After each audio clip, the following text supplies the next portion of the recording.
Let's get back to cooking with the harvest vegetables. Since they are plentiful and, you know, super cheap, why not have some fun with them?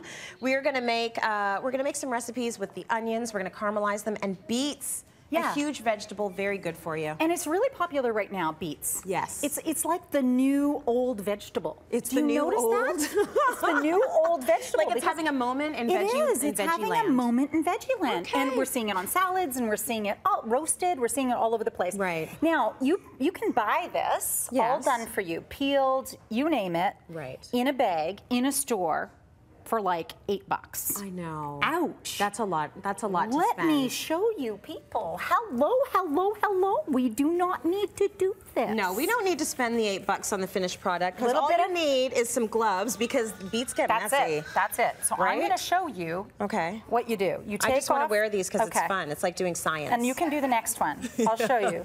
So I've got a piece of wax paper on my cutting board. This is going to stop the bleeding from going into your cutting board. Okay, the bleeding. The bleeding of the beets. Okay, you're going to take the root off. Don't wear a white shirt when you do it. No, do not. In fact, I've got an apron just in case you had a white shirt, which you do. Okay, now you're going to wrap that up in some foil. Okay, I'll do that. Okay. Yeah. Okay. Wow, that was hard. That's it.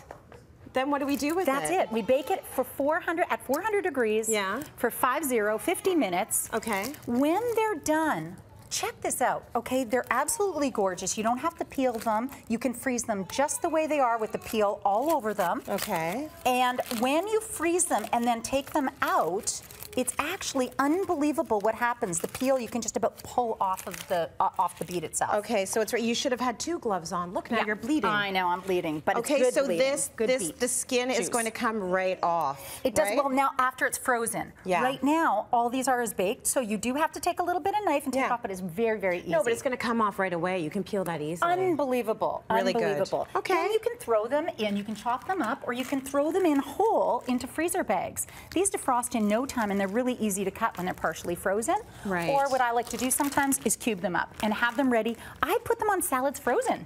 Okay, and then they just serve the salad. By the time they serve it, they've melted. Nice and firm. Then you're also getting them in their best state, right? Exactly. If you're freezing them at this time of the year. Now, caramelized onions. Okay, again, $10 for a massive bag. Yep. Cut up 9 onions, which is about 3 pounds. Yeah. Okay, a 1/4 cup melted butter.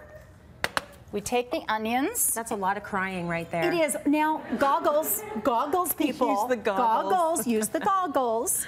Okay, or you can use a food processor with a disc. Right. Okay, which makes it go super, super quick if you're familiar with doing that.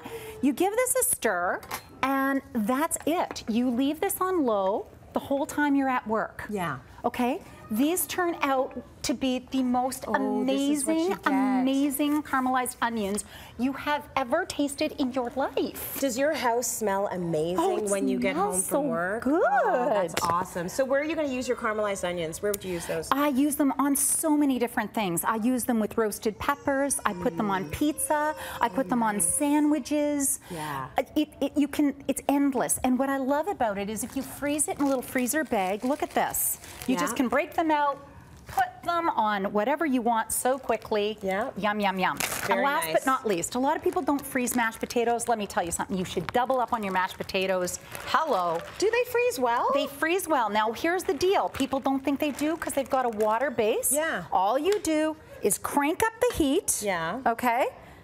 This will pick up the heat. It'll get rid of all the water. You're going to throw a little bit of butter in there. You're going to throw a little bit of milk in there. Give it a little mash, and they are like new. Really? Okay, they're so freeze your mashed potatoes. new. So you're saying double up your recipe, double up your mashed potatoes, throw them, and freeze them. Fantastic side. Good tips, my love. Cityline.ca for all that great knowledge.